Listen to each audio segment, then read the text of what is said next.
আসসালামু আলাইকুম এভরিওয়ান, কেমন আছেন আপনারা সবাই? তো আমাদের এখানে কমলার সিজন। কমলাগুলো দেখেন গাছে কি সুন্দর পেকে আছে। তো আমাদের এখানে ভাবির বাসায়, একটা ভাবির বাসায় আগেও এই ভাবির বাসায় আরও অনেক ফল গাছের ভিডিও দিছি আমি, আঙ্গুর ফলের ভিডিও, তারপরে প্লামের ভিডিওগুলা।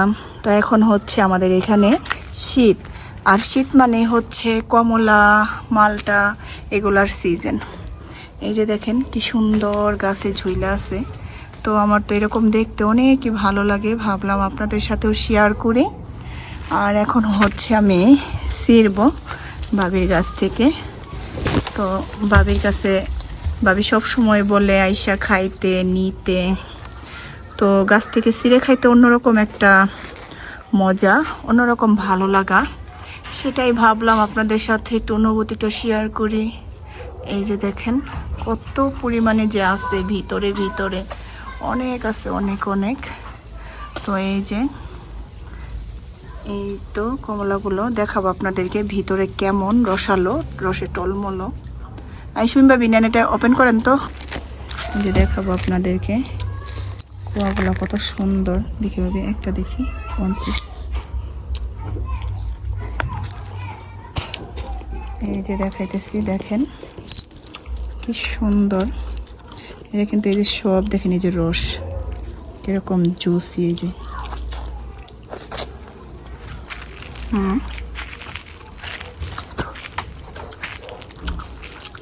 এই যে গাছটা অনেক বড়,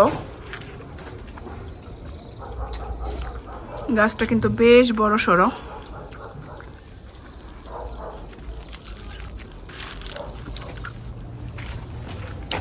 এখন আরো একটা ছিঁড়বো, একটু হালকা গ্রিন গ্রিন যেটা, এটা ছিঁড়বো, কারণ মনে হয় এটা একটু টক টক লাগবো, ওটি অনেকটাই মিষ্টি। তো দেখি এটা কেমন হয়। এটা একটু হালকা গ্রিন, আর কতগুলো আছে একদম বেশি পাইকে গেছে। এই যে দেখেন কালারগুলো দেখতে অনেক সুন্দর লাগে।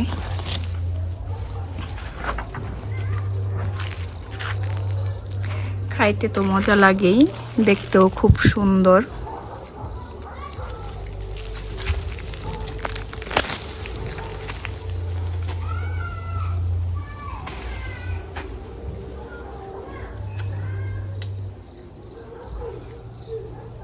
ভাবি আপনি তো কমলা, ভাবি কমলা ছিড়ছেন। কমলা ভাবি কমলা খাইতে আছে, হি হি দেখে বলাইছি কইয়া দিব তুমি পরের গাছে কমলা চুরি করছো। এই যে কমলা ছিড়তেছো না, ভাবি কমলা চুরি করেনি, এটা হচ্ছে আমাদের আরেক ভাবির গাছ। ভাবি কমলা পেরে কমলা খাচ্ছে। আর ভাবির গাছ থেকে কমলা খেয়ে বাসায় আসলাম। তো গাছ থেকে কমলা ছিঁড়ে খাওয়া অন্যরকম একটা অনুভূতি, ভালো লাগা। তো এখন গরুর মাংস দিয়ে আজকে রান্না করব হচ্ছে পাইনসা খিচুড়ি কিংবা লেটকা খিচুড়ি, যে যে নামে বলেন না কেন, চেনেন না কেন। তো গরুর মাংস দিয়ে রান্না করব আজকে খিচুড়ি। তো এই তো মাংসগুলো নিয়ে নিচ্ছি এখানে, আর এখানে আমি মশলাটা কষাই নিতেছি। তো মাংসটা দিয়ে দেবো এখন।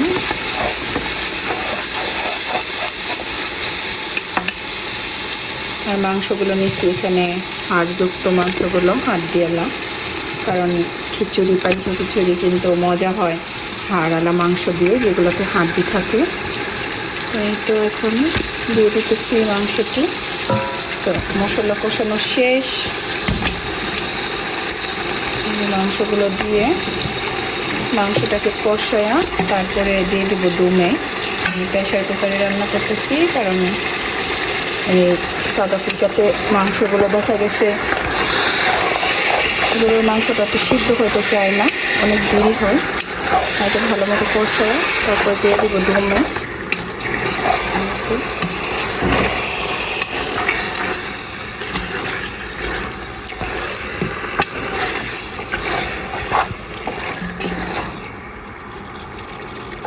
এখন কষাই নেব। আর এখানে এক পাশে আমি খিচুড়ির জন্য চাল বসায় দিছি, এটা ফুটলে খালি মিক্স করে নেব। চাল আর ডাল দিয়ে বসাই দিছি।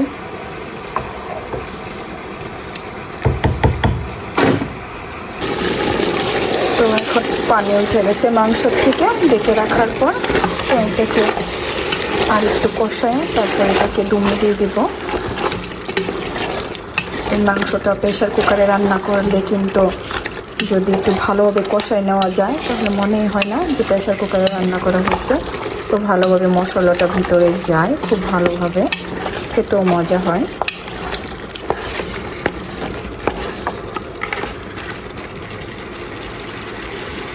আর এখন পানি দিয়ে দিচ্ছি, তো দিয়ে দেবো দমে। তো অনেকক্ষণ কষাইছি। আর এই পাশে খিচুড়িটা অলরেডি হয়ে গেছে, আর ওই পাশে মাংস হয়ে গেছে। তো মাংসটা হয়ে গেলে আমি এটার সাথে মিক্স করে নেব। তো একবারেও বসাই দেওয়া যায় চাল আর মাংস একসাথে দিয়া, কিন্তু আমি যেভাবে রান্না করি সেইভাবে রান্না করলে অনেক মজা হয়।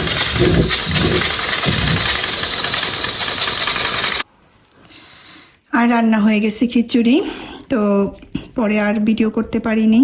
তো খিচুড়িটা অনেক মজা হয়েছে, খাইতেছি সাথে আচার নিছি। তো আজকের ভিডিওটা এই পর্যন্তই, দেখা হবে অন্য কোনো ভিডিওতে। লাইক কমেন্ট শেয়ার করবেন, সাবস্ক্রাইব করবেন। আল্লাহ হাফেজ।